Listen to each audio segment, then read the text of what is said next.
Hey, hello. Alrighty, it's live. Okay, I'm streaming so late, like so late. Let's see how many people show up. I am so sorry for Tuesday, guys, but I just couldn't. I just physically couldn't do the live stream, so we have to do it now. Okay, Russia's there. Nice. What time is it in Russia? You should be from like Far East. Yay, welcome. Brazil is here. I was expecting a lot of South America. I thought Brazil is going to be here. Yay, thank you guys. Hey everyone. Bolivia, nice. Nice, nice. I don't even know who's awake now. Oh, Vietnam, of course, Asia. You're just waking up, right? Early morning. Good morning, good evening, good morning. Thank you so much for joining me today. I have amazing news. Well, amazing for me at least. I just passed my driver's license test, finally. Like, this is so crazy. I've been to California for 2 years. I was back and forth, but just managed to pass it. Yeah, just because I didn't have a lot of time and I didn't really need a car in San Francisco. I wonder why the light is so light. Okay. Let's do it this way. Okay, cool. So yeah, I didn't really need a car in San Francisco, and I was like, maybe I don't need it. But then I came to LA. Last month we were in LA like for 2 weeks, and I had to take an Uber everywhere, and it ended up to be so expensive. So I realized I need to take a driver's test to be able to rent a car in LA because if you watch my vlogs, very attentively, you know that I am going to LA on Monday to start my filmmaking course. And I'm going to be there for 2 weeks. Then I'm back in San Francisco for Christmas and New Year's.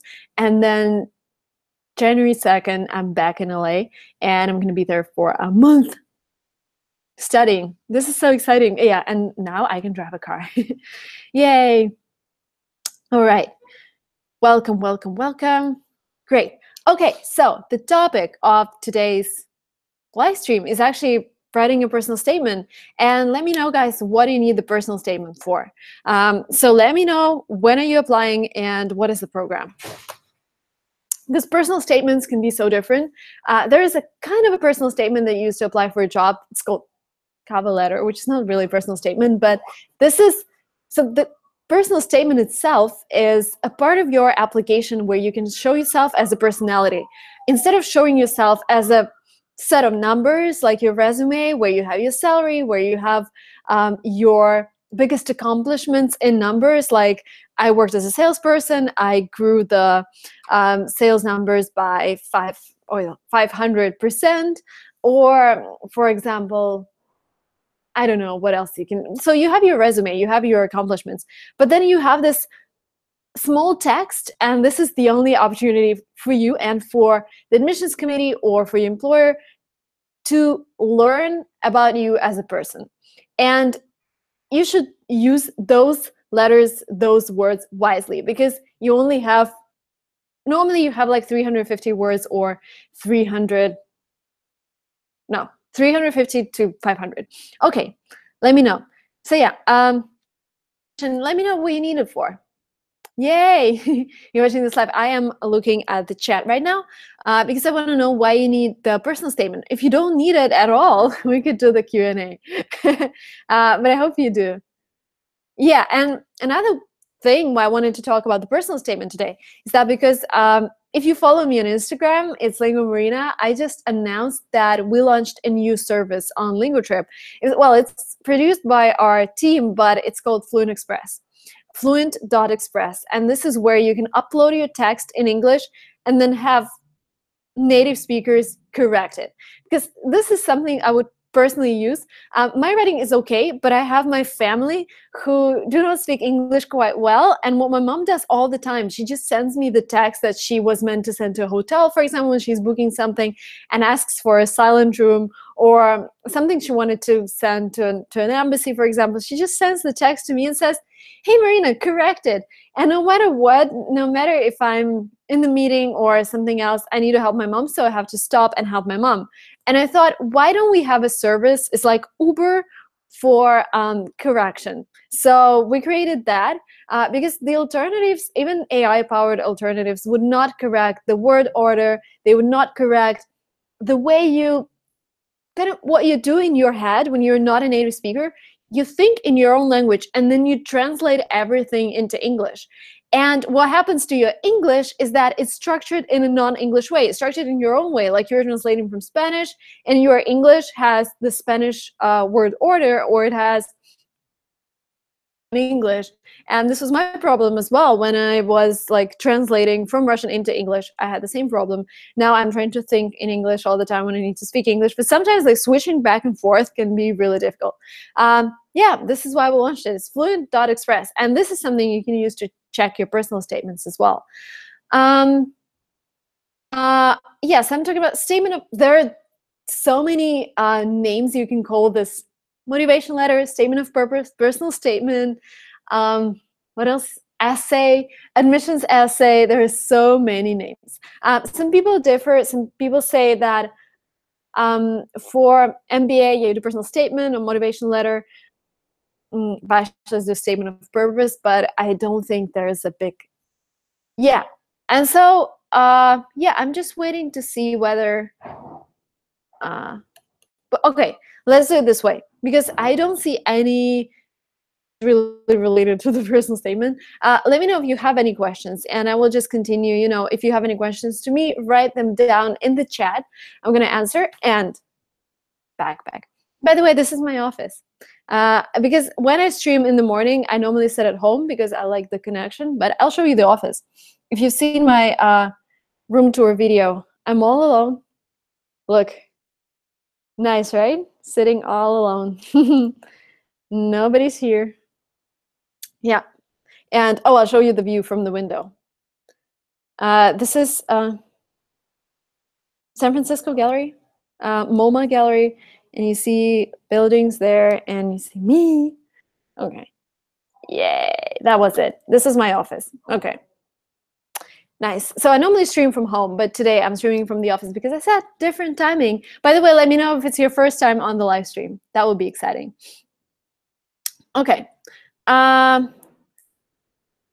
What is cover letter for? So again, why do you need a personal statement? You need to show yourself to the admissions committee as a personality. So what many people do, and this is a big mistake, what they do, they use the personal statement just to repeat everything they have in their resume. And this is a no. This is a one big no, because what you have to do is you have to tell real life anecdotes. Like, for example, what I used to do in my personal statements, I used to talk about events that made me think that I want to be an entrepreneur. Sometimes this word just slips away. Entrepreneur. Let's repeat it all together. Entrepreneur. In my first personal statement, so when I applied to Johns Hopkins, I wrote about this thing. So when I was, how old was I? I think I was like 80 years old. Like every summer I would go to my grandparents' place in a small village in Russia. And what I did that summer, I created like sort of competition where I created like small notes and I wrote different presents in those notes. Like, for example, if you get this note, you get a can of Coca-Cola. If you get this note, you get a chewing gum. And the price was actually 2x compared to what this presents cost. So this way I was able to make some money. The money that I made was like $2. But for me, at that time, $2, I could buy myself chips, I could buy myself Coca-Cola, I could buy a lot of chewing gum. That's like a whole bag of chewing gum. And in my personal statement, I was talking that I wanted to be an entrepreneur from day one in my life. So when I started to become conscious, and when I started to differ things that are interesting to me, I realized that I want to be an entrepreneur. I want to create something myself. And I talked about that. I talked about the competition I created when I was 8 years old. And I told them how I made some money. And I told them how I organized everything. So you wouldn't put that in your resume, right? But this is something that formed me as a personality. And I definitely want the admissions committee to know what formed me as a personality. So insert that in my personal statement, resume, motivation letter. Remember, it's all the same. Yeah, and another thing that you can do in your personal statement is highlight something that you have in your resume, but that you want to highlight again. For example, so I won a DAAD scholarship to study in Germany for a semester. This is like an exchange program between my university and Technical University in Dresden. And I got that scholarship, and I wanted to highlight how much it took me to get it, because it wasn't easy. I had to be proficient in German. I had to establish all of the connections. I had to, write to a professor in German and offer him a topic that I wanted to study. It took a lot of time. So I wanted to highlight that from my resume, and I insert that in my motivation letter as well. So you see, this is, you don't do in your personal statement. You don't say, I love your program. I think I'm a perfect candidate. Economics is something that rules the world. For example, if you're applying for an economics program, I love marketing. Marketing is crucial to any company. Saying those things wouldn't make a difference, because everybody knows that, right? Like, what are you inventing here? But going away from the topic and talking about yourself, talking about things that motivate you, talking about how something influenced your choices, this is the key. And if you look at top personal statements, like, you can Google any personal statement. You can go to, you can Google like Harvard personal statements, motivation letters, and for any particular program, and look at them. Like, look how personal they are. They're really personal statements. Okay, let's do. Let's get some questions. Someone from Brazil here. Yeah, a lot of people from Brazil. First time you could join live from Vietnam. Nice, nice. Let's see. Normally I would have maybe like 200 people, 150 people. This is something similar, because we can always pick up different time. I'm actually thinking that for the next 2 weeks I should pick up something like this, because I will be studying till 6 p.m. every day. I haven't done that for a while. I don't know how I'm going to be able to like run a company, run 2 vlogs, but this is going to be challenging. I'm really excited. Okay. Hi, Marina. It's quite difficult to select a correct word when you are not a native speaker. It's easy for me to write than to speak. Insane Tricks is asking the question.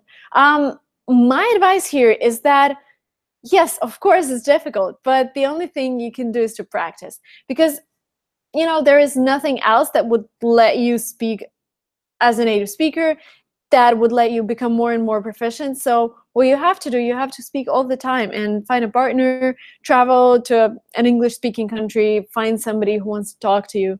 I think this is the only way. Fortunately, unfortunately, to improve, you need to practice.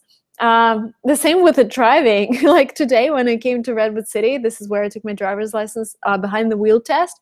When we came to that city, I was so scared for the first time, like, because I saw some streets for the first time and I saw people crossing the road, and I was like stopping very abruptly, and I was missing some turns, and I thought, oh my God, I'm gonna fail. But then I was together with my friend, and she said, let's just do an extra circle, get familiar with the area, practice.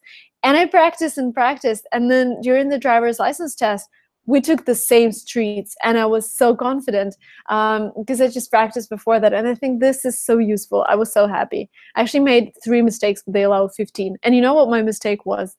Going too slowly. She said, like, you were near the speed limit. This wasn't critical. But in real life situation, when you drive like that, people are gonna go crazy and they're gonna surpass you, and you will freak out as well. So she said, drive a little faster. But that was it. Oh my God, I was so happy today when she just gave me the paper and it said passed. I'm like, oh, I'm getting a driver's license finally. I don't know. I'm so happy about it. Okay, what if the word limit is 500 only? What should I include in that case? It is very difficult. It is very difficult, I know, but 500 words is actually a lot. Like, cut out all the unnecessary details. In order to describe a situation, you would need to like 2 or 3 sentences. And like dedicate a paragraph to every anecdote. Like, for example, I dedicated a paragraph to explaining about the competition that I created when I was a child. The second paragraph, I explained about my current company. And the third paragraph, I explained why I chose this exact university. And I think when you have a certain structure in your head, then it's just a matter of cutting off the unnecessary details, because you don't really need them. What you need is, you need to communicate your thoughts. And start with the structure first. Normally, the personal statement, if you have like a 500-word limit, I would say it should have 5 paragraphs. Paragraph number 1, when you're kind of introducing yourself, but like a beginning, like an entrance to the motivation letter. So that should be a small paragraph. And then 3 paragraphs, each corresponds a thought that you want to communicate, like first, competition. Okay, I'm just talking about my own statement, but you can always replicate. Personal, second paragraph, this competition. Third paragraph, my company. Fourth paragraph, university. And then you should drive a conclusion, which is the 5th paragraph, and it can also be really small. It shouldn't be like a big one. And once you have the structure, write everything down, like write a super big essay and start crossing out. This is the way we work with our students as well here at LinguaTrip.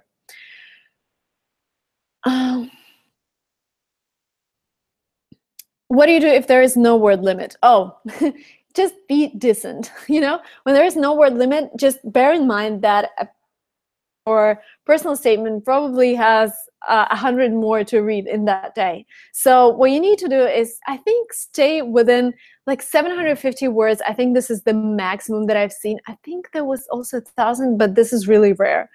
So I would say stay within the word limit of like 750 when there is no limit on your essay. Can you share me your letters of GMAT and application fee waiver? By letters of GMAT. Application fee waiver is just, you should reach out to the university and ask whether they provide it. And the best way to structure the application fee waiver request is to ask whether qualifies first, and then also sell yourself a little, like tell something that is peculiar about you. Why should they give the application fee waiver to you and not to somebody else? Actually, my book, yeah, I actually released it. My book came out in Russian this summer because I just felt more confident writing in Russian. Now it's out in English. So we tested it in the Russian market. People love it. And the book is actually about the application process. How do you apply to an American university? It's about my story, how I applied, how I got full financial aid, what I wrote in my personal statements, what I wrote, how I applied for the application fee waiver. And it's going to come out next week. I am so excited. Finally, it's there. There was this editor who took a lot of time to correct everything, but yay, finally. Does LinguaTrip help to get MBA admissions? Yes, it does. If you go to linguatrip.com and select the United States, if you scroll down the main page, yes, we do consulting. I do personal consultations, linguatrip.com/consult, and we have specialists who do those as well. Okay. Hey, I'm David, and I want to know how much % does essay have during admissions process? That's a great question. I would say there is no time that there is no book that would tell you something. This is just what I'm saying. It's 30%, and this is based on my view of the application process and what I think. So you have 100%. First, 30% is your resume overall, like what you've done in your life. Then is your GPA and your standardized test scores. So your GMAT or your TOEFL or your SATs, wherever you're applying. The next 30% are your personal statements. So what kind of personality you are. What are those anecdotes from your life that affected your personality? And the last 10% recommendation letters. And bearing that in mind, this is how you should structure your application process and your preparation. So you should dedicate 30% of your time to standardized tests. And almost, like, if you're applying to top universities, I would say almost the same time to writing your personal statements. When I talked to guys from Stanford, for example, they said GMAT was not as hard as personal statements Because when you have such a competitive university as Stanford or Harvard, for example, it's not just about getting a great GMAT score. It's about standing out from the crowd that has a great GMAT score. Because like 80% of the applicants would have 730, for example, and then you need to stand out of the crowd. So your personal statement should be really, really good. So bear that in mind when you're writing your personal statement and when you're planning your preparation process. This is it's really important. Okay. Word limit for personal statement and a word limit for personal statement and recommendation letters. It depends on every single university. I would say the standard would be like 500 words for a motivation letter.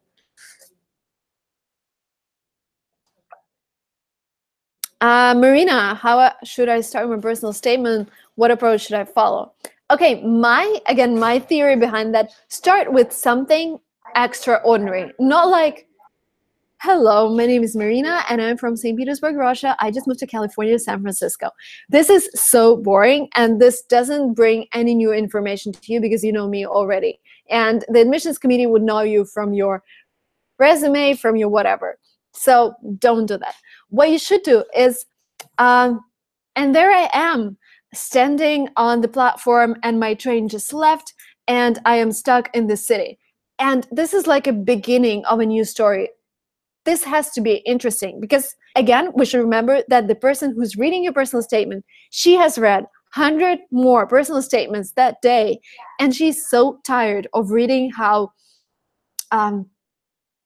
successful everyone is. She wants, or he wants, to read something interesting, a story. Storytelling is the key factor everywhere. Like when you're applying for a job, when you're seeking admissions to a university, when you are pitching your company, storytelling is the key. So here, I would say the best personal statements that I've read myself start with something like, and there I was, and my life was crashing, and I didn't know what to do. And then you go ahead and tell what happened and how that affected you and how you ended up applying to the university.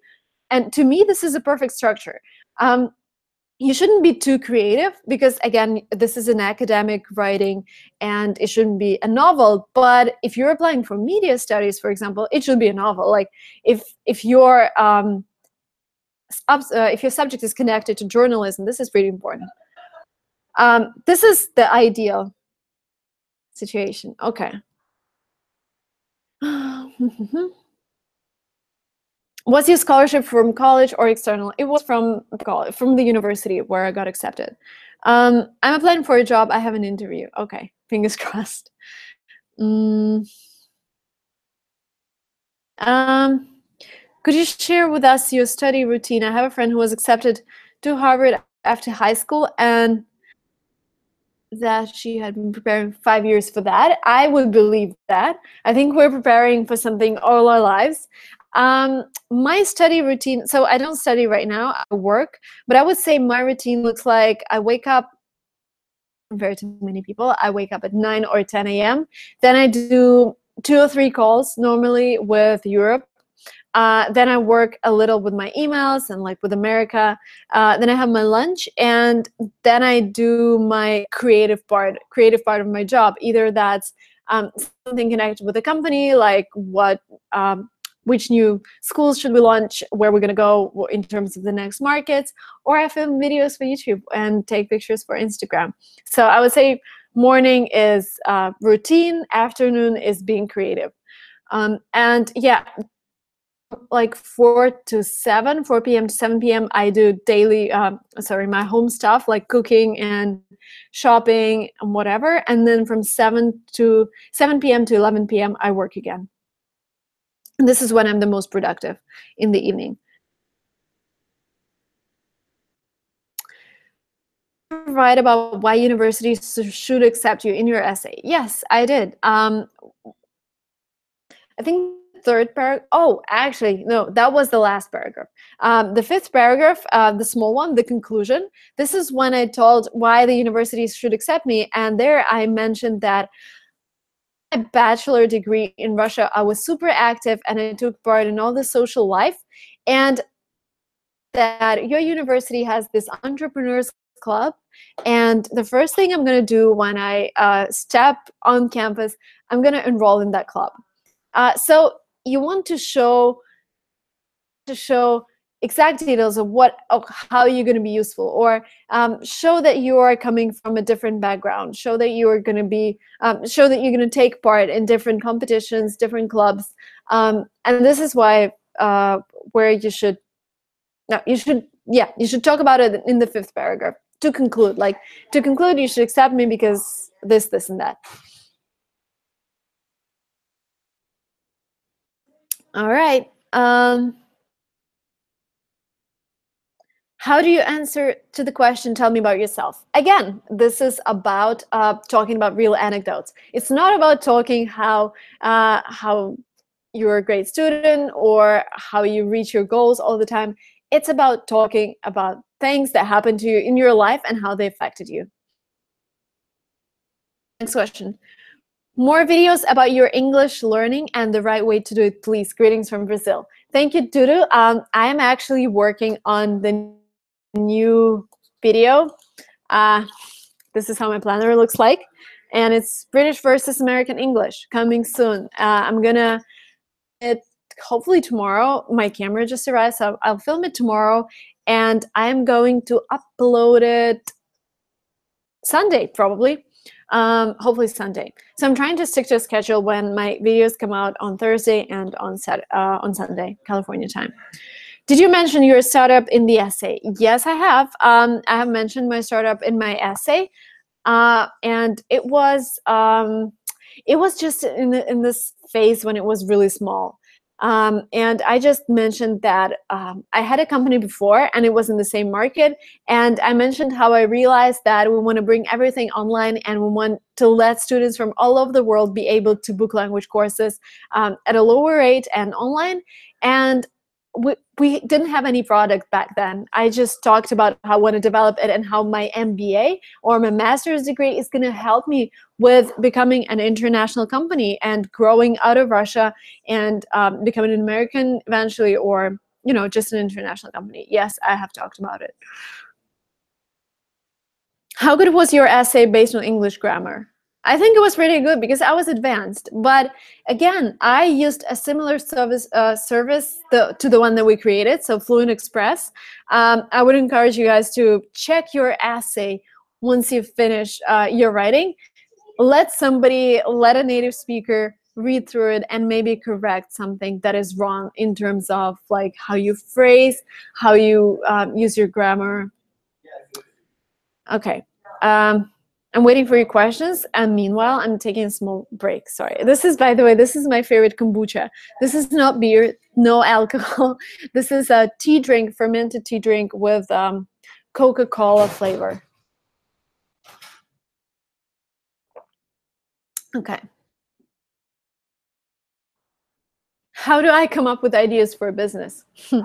I would say what you do, if you encounter problems in your life and you don't see how they are solved by somebody else, you solve them yourself. This is how we came up with fluent.express. As I said, like, my mom would send me loads and loads of texts in English asking me to correct them, and I'm like, Mom, now I just send you a fluent.express link, and the link is actually below the video if you want to check it out. I saw your planner. I use Passion Planner. Google it. It is good. We're actually working on our own planner as well. It's coming out really soon. Do you need to have multiple awards to stand out, even if you have a very different and compelling life story? I would say if you have a life story and if you have something that shows that you are extraordinary, that's award. It could be just something that happened to you and how you changed something or whatever. It doesn't have to be an award. I want to know, after signing up for a consultation, how many days you will meet me in Skype. So my next available consultation is end of December. So it's not like straight away. I'm watching an old video of yours and you improved so much your accent. Thank you. I know. Do you know why? Because my first videos, I filmed them when I was in Russia. And there was no way I could practice. But then I came to the States. Then I realized I want to speak like an American. I want to be It's not just because I want to copy and lose my accent. It's just because I want people to think that and to understand that I'm from the same culture. So when I talk about something, they would trust me and not think she's a weird Russian girl. Yeah, thank you. That's a great compliment because, you know, that's a lot of effort. Um, how did your parents react when you said you wanted to move to the USA?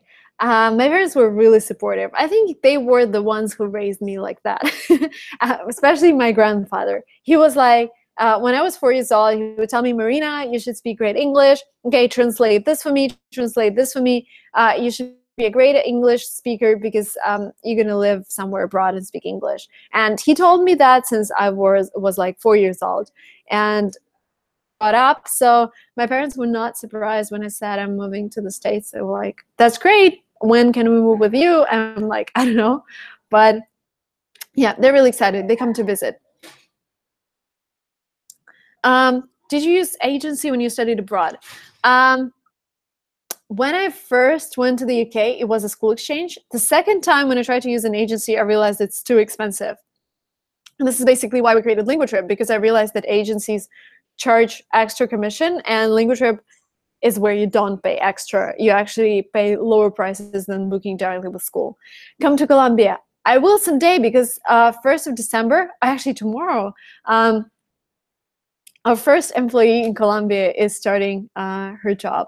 I'm so excited. So we're going to have a Colombian on our team. This is really exciting. Does NYU offer financial aid for international students? Some programs do, but the best way to check this is to go to NYU's website, to your program, and go to financial aid section. Do you know anything about how to get a full scholarship for a PhD? I would say 99% of people who want to do their PhD in the United States are going to get a scholarship. Because, why? Because PhD is research, it's like a full-time job, and you work for a university 9 to 6. Actually, you know, another thing, I'm spending my Christmas with my, I don't know, distant granddad. So he's my granddad's cousin, and he moved to the States back in 1990, and he's a professor, physics professor in the University of Maryland. And every year, he has new PhD students coming in, and all of them get full funding. And so we're spending Christmas with him, and I really hope, fingers crossed, that he wouldn't have anything against filming. And I want to create an interview with him because he's such an amazing person. He is he's an honored professor, so they cannot fire him, as far as I understand how that works. Also, he has a lot of different prizes. Like, he's amazing. So hopefully we'll get him on the interview. I want to meet you on Skype 4th to 6th December if possible. Unfortunately not. That's a problem because I will start my, as I said, my course on the 4th December, and then it's going to last for 2 weeks before the Christmas break. So after 16th, we'll have some slots. Are you moving to LA? No, I'm not. I am not moving to LA. I'm just going there for 6 weeks for my course. So it's going to be 2 weeks in December and the whole January. Do you suggest memorizing any topics or responses for the speaking on TOEFL? Memorize the templates for every single question, and then you can just insert the words that you need into your templates, and it's going to go as smooth as possible. Mexico City. Anybody to practice spoken English? Me. Like listening to YouTubers. How long does your consultation last? It lasts for 40 minutes. And then you receive my personal statements and my recommendation letters. What to write an intro in statement of purpose so that it would be impactful. This is exactly what I said like maybe 15 minutes ago. Start with something that is very interesting. Start in the middle of the story with the culmination, like, oh my God, something just happened. And then go ahead and tell what happened and how it affected you and how it affected your choice of the program. Is your book going to be available on Amazon? I think it's going to be a PDF version because Amazon You can print it out. Maybe I should try. Well, what Amazon does, you just send them your book and they print it out every time somebody orders it. But it's really expensive for you guys as well. Like if I sell it online as a PDF, it's going to be a lot cheaper. So I was thinking maybe just a PDF. Would you go to Guatemala someday? Yes, maybe. I don't know. It's so tough to plan my trips. The next destination where I want to go is Russia because I haven't been there since September. And the last year I traveled to Russia for New Year's Day, and this year I'm staying in LA, and I realized I wouldn't mind going there for the New Year's. So are hooks in the beginning of essay truly effective, or does it just depend on what essay? Oh, on what the essay is about? I think they are effective and they are there to impress the reader. What about a Brazilian in your team? I'm a web developer. Thank you. So with Brazil, we would need a person from Brazil, but we would need a salesperson because all of our developers are based in Russia, but the sales team is all over the place. How long did you take to be able to talk like a native? Your English is very nice. Congrats. Thank you so much. Transforming from an accent I had a year ago, well, it took me a year. So I came here with it was a mixture of Russian / British / American accent. It was really weird. But then I realized, as I said, I was actually when the moment when I realized I needed the accent. This is how you can start your essay as well. I'm just talking about the accent, but you can say the moment I realized that I need education was I was sitting in a meeting with an investor. And I was talking about LinguaTrip. And when you're pitching your startup to investors, they are always suspicious. And they start asking you weird questions like, how do you know it's going to work? How do you know people are going to buy it? Blah, blah, blah. And he was, this investor, he was so uninterested. And when I started talking with I saw he wasn't interested, and I started to become nervous. And with my accent and being not that proficient in English, I saw that the impression just worsened because I started to be afraid. I started to mix up my words. And this was the moment when I realized, oh my God, I still need to work on my English. Even that I scored 117 on TOEFL, I don't sound like a native speaker. I have this weird accent and sometimes I forget words. And when you're doing something as important as that, like pitching to an investor, you want to be perfect because he doesn't trust you at all. He doesn't trust that your company is going to work out. He's all suspicious. And when you add this to an accent, add this to forgetting words, I realized like I need to train. And my training was practicing as much as I can. Luckily, I'm in the States, so I can practice every day. And trying to mimic people. In some of my vlogs, you must have seen Elena, who's my cousin, and she moved to the States more than 20 years ago. She's 33. She hates when I name her age, but she moved here when she was 8, and she doesn't speak really good Russian. She mostly speaks English, and her English is amazing. And she's the one who I can stop every time and say, hey, could you repeat it? Am I saying this correctly? Like, we made a video. It wasn't my Russian channel, but we're going to make the same for this channel. It's like pronouncing words in an American way, like salmon. So I learned the British version, salmon. And in America, you say salmon. You just lose the L. And those words, I just stop her and ask, oh, wow, can you please repeat it? So yeah, I think this was the way. Oh, this was such a long answer. Okay.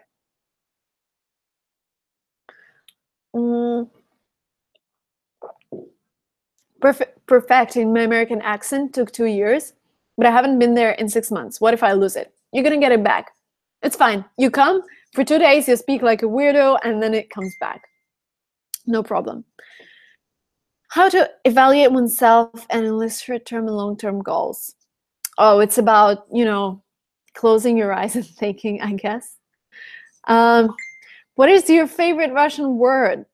Russian is a beautiful language. Oh my God, that's such a great question. Favorite Russian word. I would say my favorite Russian word is, oh my God, you're gonna laugh at me. It's chupacabra. This is a monster. Like, you can go, I think there is also a word like that in English. This is a small monster who eats, I don't know, it's just a so funny word. Yeah. Oh, yeah, kombucha is a great word, but it's English.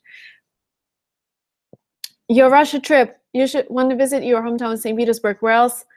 What else would you visit? Any events, destinations?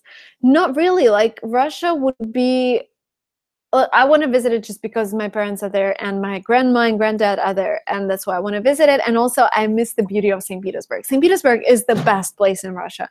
Like I think this is the most beautiful city I've ever seen. It's so European, and it has so many palaces. I don't know if you've been to Paris or London. St. Petersburg is pretty similar. I would say St. Petersburg, and I would go to Moscow because my grandparents are there, but not because I don't really like Moscow. It's fine, but you know, I'm a St. Petersburg girl. This is this rivalry, like San Francisco versus LA. In Russia, you have this rivalry, St. Petersburg versus Moscow.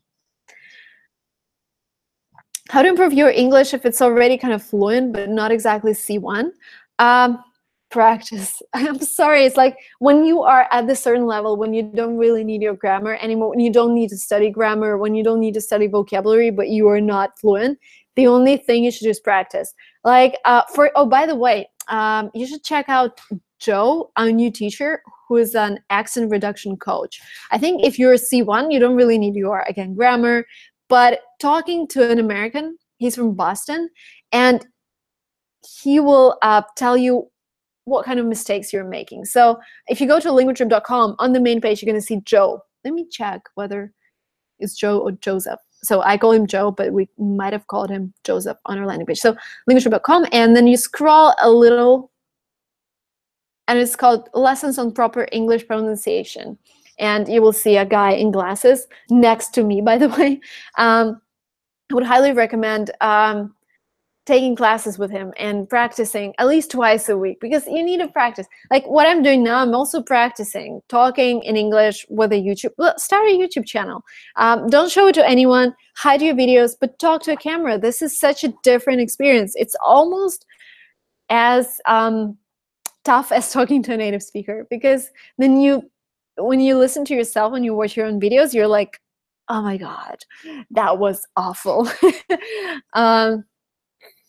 Yeah. Should we include our project details in personal statements as well? If it's a PhD, I would say so, but if it's a master's or bachelor's, then no.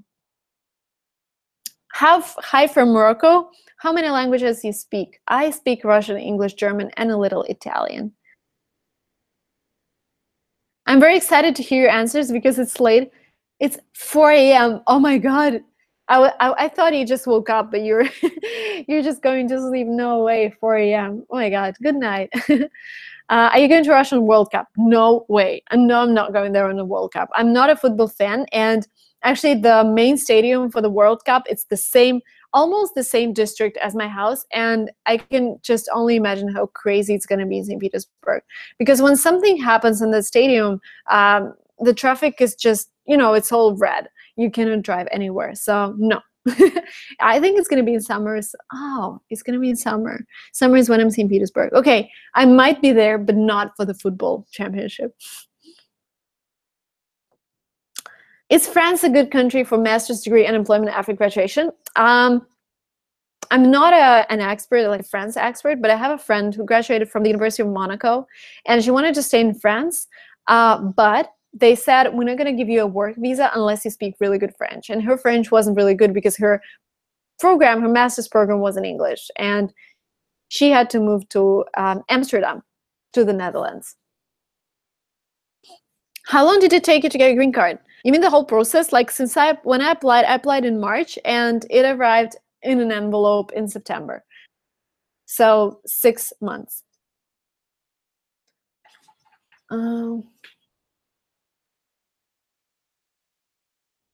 What would you suggest to write academic performance in the SOP or places with experience? Sorry, I'm reading a question once again. Would you suggest to write academic performance in the statement of purpose? No, because academic performance is something you write about in your resume. Replace it with experience or research project rather than not really related to my motivation. If your research project motivates you to study, then yes. If it doesn't, then no. Again, motivation letter is not about talking again like about your studies or what you've done. It's about anecdotes. It's about things that happen to you. Do you take interns on LinguaTrip? I want to volunteer. Yes, we do. Please reach out to cv@linguatrip.com and write in the title, please write what language you speak. So we have tasks like helping us translate and localize the website in different language. Okay, Brazil.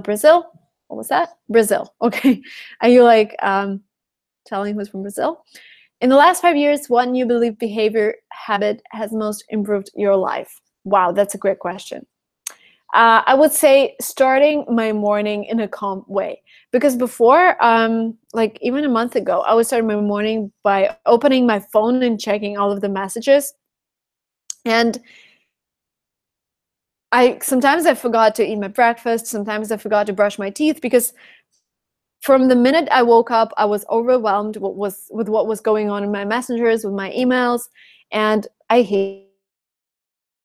So one day happened that I had to jump on a call, which lasted like 2 hours, and it was completely unnecessary, but I completely skipped my morning, I skipped my breakfast, I ended up with a headache. So what I realized, oh my God, so many people from Brazil. This is so cool. I think you're like this time, right? What time is it in Brazil? It's different time zones, right? Let me know what time is it as well.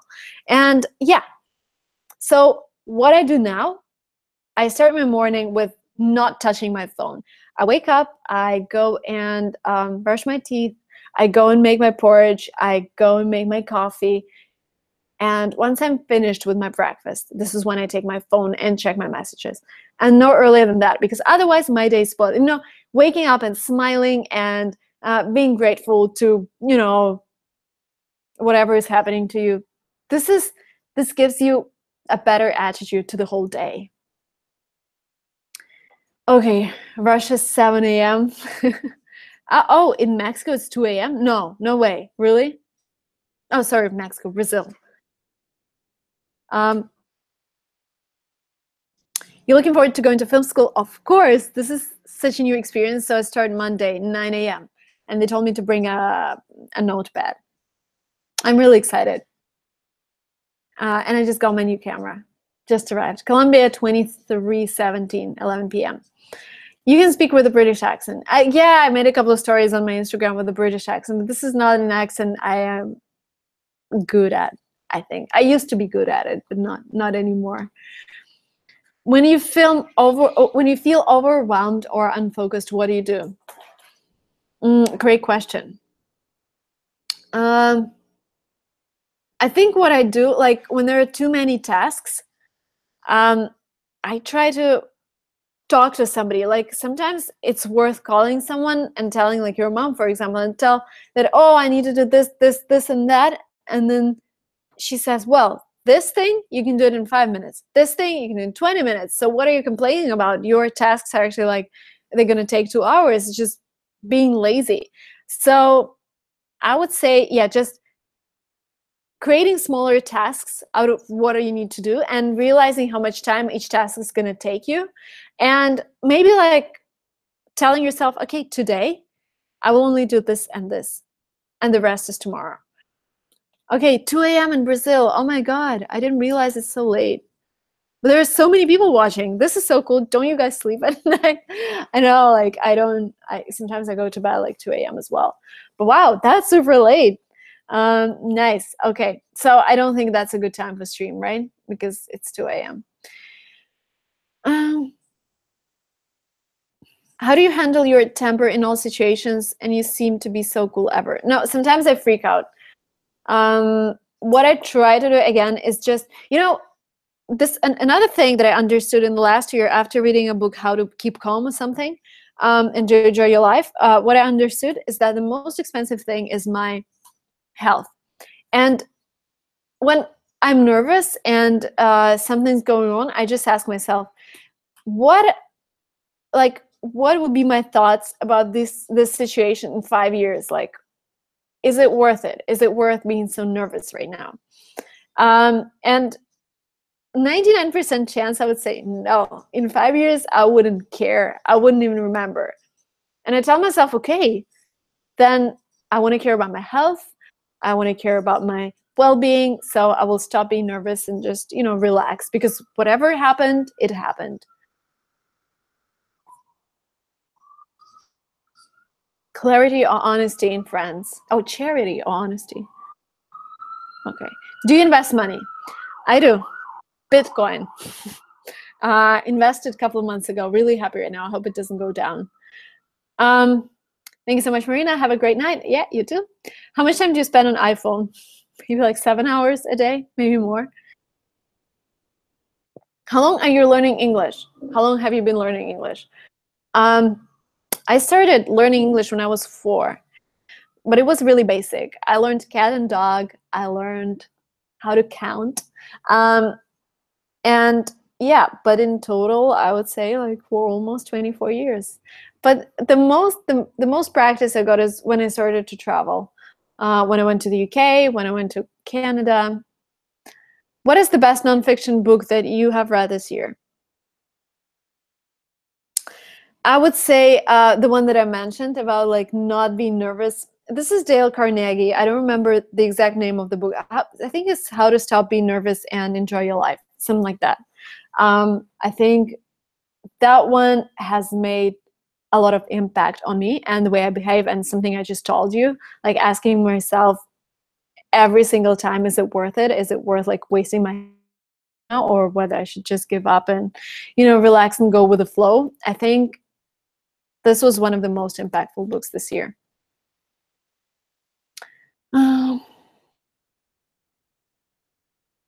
Okay, what are your plans for the future?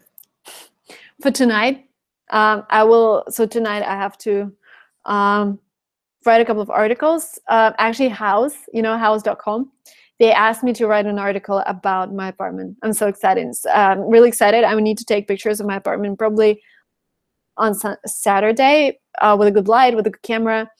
And today I'm going to work on the script for my next video, British versus American English, and things that I love about both accents and how I distinguish them, and when you start distinguishing accents.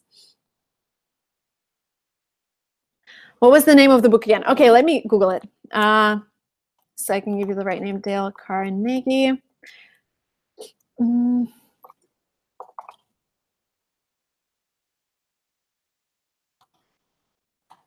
How to Stop Worrying and Start Living. This is the name.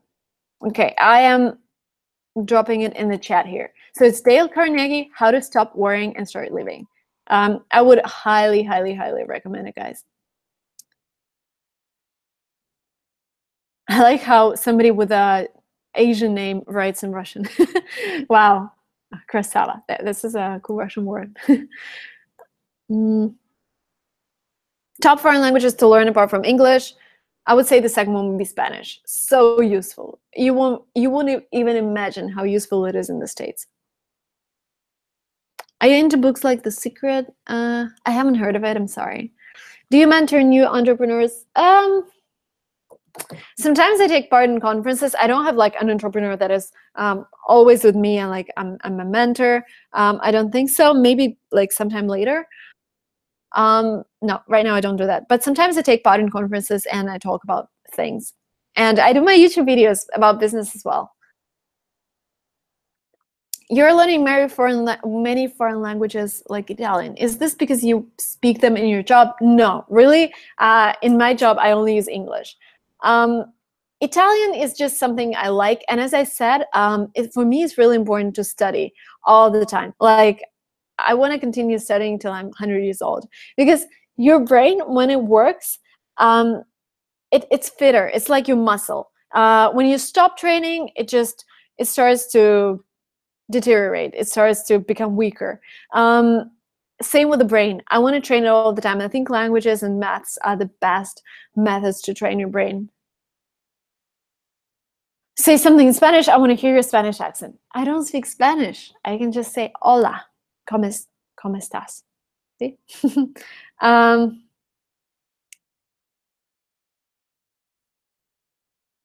Okay. Let me see some other questions. Sorry to say, but where are you from? I'm from Russia, currently in San Francisco, California. How was your first webinar experience? Oh, my first webinar happened maybe more than a year ago. And yes, I was nervous. And I prepared a lot. Like right now, when I start webinars, I just have a script in my head, what I want to talk about and things that I want to highlight. But my first webinars, I had presentations. I had PowerPoint presentations, and I went through them because I was so nervous. But then I realized that the best thing to do is just talk to you guys like that without any presentation, like clicking through slides. This is something that's super boring, but talking to you and answering questions, I think this is the best format.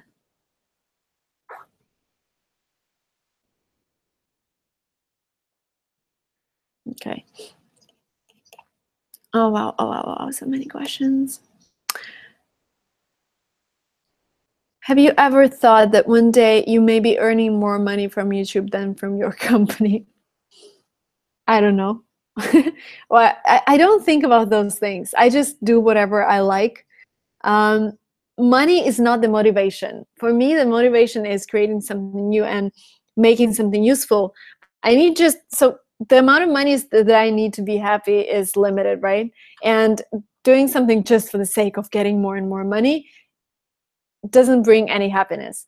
I think it's about synergy. It's about providing great work, creating great products, and getting like reimbursed and getting paid for that. But not like doing something, oh my God, like everybody's doing that, so I'm going to do that and make a lot of cash. No. +1 for the meetups with fans. I would love to do that, but you guys, if you name the countries where you're from, even if you name the cities, we will have like 80 countries and 180 cities. This is almost impossible, unfortunately, because we have such a vast geography. But if you come to San Francisco, we go to something in San Francisco. How much does an average entrepreneur make? Oh, wow, that depends. There is no average entrepreneur. I would say, well, you can Google in the Silicon Valley. I read some stats that on average people pay themselves, like $60,000 a year. But that's if you run a startup. Again, I don't know what the average is. Do you know Elon Musk? Personally, no, but he is somewhere. I think he lives in LA and he's back and forth. Okay. Do you like investing? No, I don't. I like creating something. Okay. I'm curious, what are you drinking? Kombucha. This is tea. Basically, it's tea, fermented tea with Coca-Cola flavor.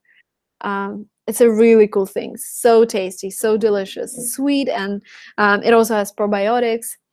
Oh yeah, everyone's like, what are you drinking? Kombucha. Yeah, gracias, amigo. Okay. Alrighty, guys. Let me know, do you like this time for the webinar?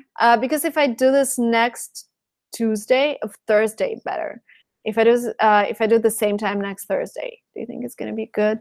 I don't know, like because I can do it during the day in California. I should switch to a new time, at least for the time when I have the program. Yes, no, yes, no. Okay, no. No, yes, no. Okay, that's tough. You know what I'm gonna do? I just realized today I got a letter from YouTube that I can create polls in my subscribers like feed. In order to be able to receive polls from me, don't forget to click the bell, like there's the ring thing. If you click it, then you're not gonna miss my polls. So we'll create a poll with different times and you will be able to select the one that works for you, so we can select the best time. So don't forget to press this ring button and not miss my next videos or my next polls. Okay, I'm gonna go, and it's actually 8:30 p.m. right now in California. I'm gonna go and work on my British versus American script for my video. I'm so excited to film it for you. And thank you so much for joining me today. Thank you so much for waiting since Tuesday, because on Tuesday I couldn't do the webinar. And yes, everyone have a great night if you're just about to go to sleep. Everyone have a great morning if somebody has morning, like Asia. Have a great day. Have a very productive day. Practice your English. Think in English. Watch an English YouTuber today. You've already watched one, but watch somebody else as well. Thank you so much for joining me, and I will see you soon in next videos. Bye.